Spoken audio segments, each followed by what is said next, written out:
আসসালামু আলাইকুম। এটা আমার নতুন চ্যানেল। আশা করব আমার চ্যানেলটি সাবস্ক্রাইব করে দিবেন। সাবস্ক্রাইব করে ভিডিওটা দেখতে থাকুন। আর অবশ্যই লাইক কমেন্ট করবেন, আমার ভালো লাগবে। তো সাবস্ক্রাইব করলে আমার প্রতিটা ভিডিও সবার আগে আপনার কাছে পৌঁছে যাবে। আমি এখানে আমাদের স্পেশাল আমাদের এলাকার স্পেশাল একটা ভর্তা, ষাটি মাছ পুড়িয়ে ভর্তা করে দেখাচ্ছি। তো আমার সহকারী রেনুকে বললাম যে চুলাটা ভালো করে ধরিয়ে নাও। আমি এই চুলে সবসময় রান্না করি না, এখানে আমি মাঝে মাঝে এই ধরনের কোনো কিছু প্রয়োজনে আমি ব্যবহার করি এই চুলাটা অবশ্য ভেঙে গিয়েছে। তো যাই হোক, রেনুকে বললাম যে চুলাটা ধরিয়ে দাও। অনেক মোটা মোটা খড়ি দিয়ে অনেকক্ষণ জ্বালিয়ে এমন কয়লার আগুন হয়েছে। তো সেখানে মাছগুলো দিয়ে উল্টিয়ে পাল্টিয়ে কিন্তু ভালো করে আমরা পুড়িয়ে নিয়েছি।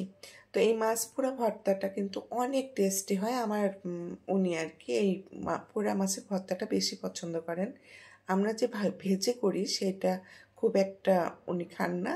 আর আসলেই কিন্তু ওই ভর্তার চেয়ে এই ভর্তাটা অনেক টেস্ট। ওটাও টেস্ট, কিন্তু দুটো ভিন্ন রকম।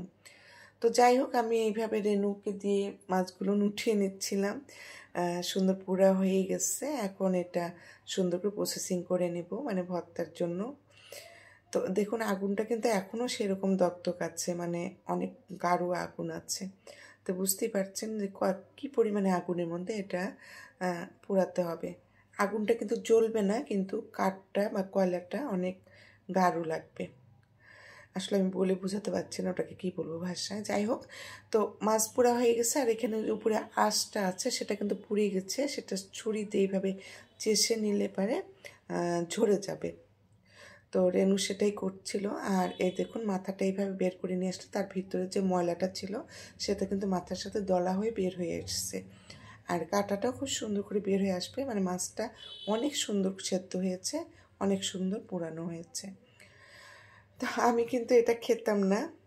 দেখুন, মাছের সাথে মাথার সাথে কী সুন্দর ময়লাটা বের হয়ে আসছে। আমি আগে খেতাম না। আমার শ্বশুরবাড়িতে আমি প্রথম দেখেছি এরকম করে মাছ ভর্তা করতে। তো খেতাম না, কেন খেতাম না জানি না। পরে আমি একদিন আমার মেজো বোনের বাসায় বেড়াতে গিয়েছি। ওর শাশুড়ি এইভাবে করছিলেন।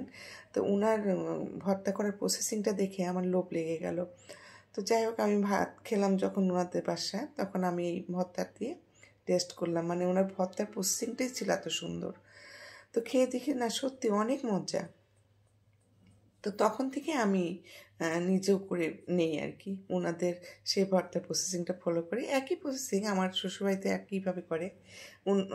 যাই হোক, এইভাবে আমিও করে নিলাম, নেই আর কি। তো আমি মাছগুলো এইভাবে এখানে পানিতে আলতোভাবে ধুয়ে নিচ্ছি। এটা প্রথম ধোয়া পানি, এই জন্য একটু লাল ছিল বেশি, যেহেতু মাছগুলো পোড়া হয়েছে। তারপর এটা দ্বিতীয়, এবার তৃতীয়, তিনটা ধোয়াই দিব। আলতো হাতে আস্তে করে মাছগুলো এভাবে চেপে চেপে পানিটা বের করে নিতে হবে।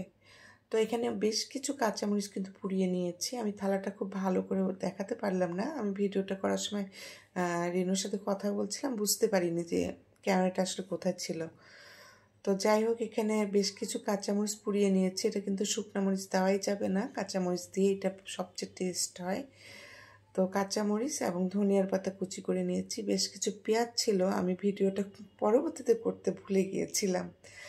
তো যাই হোক, আমি বলে দিচ্ছি যে পেঁয়াজ, কাঁচামরিচ, ধনিয়ার পাতা, লবণ আর সরিষার তেল। ব্যাস, ভিডিওটা কেমন লাগলো অবশ্যই জানাবেন। আল্লাহ হাফিজ।